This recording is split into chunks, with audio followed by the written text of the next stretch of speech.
Hi mga mare, another day, another vlog na naman ang mare nyo. Maaga na naman nga gumising ang mare nyo ngayon at wala na kayong magagawa. Sobrang gulo nga dito sa lababo namin mga mare kasi hindi ko yan nahugasan kagabi kaka-vlog ko. 4:30 pa nga lang to ng umaga mga mare, nagsimula na nga ako magsaing dyan. Ay mga mare, kailangan talaga ganito kaaga ka talaga magsasaing sa dabi ko ba naman niluluto tuwing umaga pang baon namin, pang breakfast. Nag-request pa nga sa akin yung anak ko dyan mga mare nung gabi, sabi niya magbabaon daw siya. Nung mga nakaraan kasi mga mare, ayaw niya nga muna daw magbaon ng kanin tapos ulam. Ewan ko baka nag-asawa din siya mga mare. So ayun na nga mga mare, pinapabaon ko na nga lang sa kanya nun is 50 pesos tapos bibili-bili na lang siya ng pagkain dun sa school nila. Tapos ayun nga mga mare, sabi niya sa akin gusto na daw niya magbaon ulit ng kanin siya kaulam. Tapos sinano ko nga siya ulit mga mare kung bakit gusto niya ulit magbaon ng kanin. Sabi niya nga mga mare sa akin minsan daw kasi nauubusan siya ng pagkain tuwing recess nila sa school. Sabi ko nga sa kanya mga mare, bilisan niya kasi bumili para di siya maubusan ng pagkain.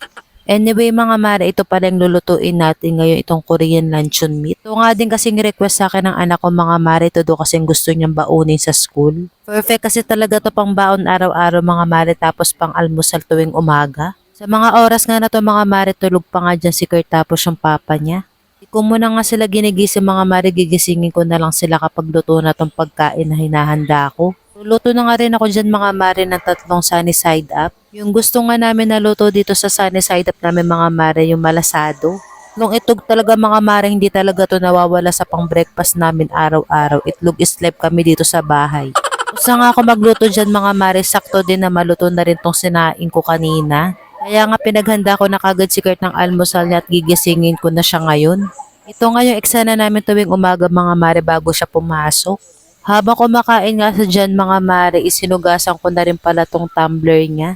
Araw-araw ko nga hinuhugasan tong tumbler niya mga mare kada pumapasok siya. Minsan kasi mga mare nagkakaroon ng amoy tong tumbler niya, naamoy ko na ngayon minsan at ayoko ng ganun. Hinanda ko na nga rin tong baon niya, itlog, luncheon meat tapos konting kanin. Maganda dito sa anak ko mga mare kapag nagbabaon to ng gantong mga kanin talagang nauubos niya. Pinahatid ko na nga tong anak ko sa asawa ko mga mare dun sa school niya at magmomotor sila. After nga niya ihatid sa school tong anak ko mga mare, hinanda ko na rin tong kape naming dalawa at pag-aalmusal kasi kami bago pumasok sa work. Sobrang nagugutom na nga rin ako sa mga oras so paano ba naman ang aga ko gumising kanina.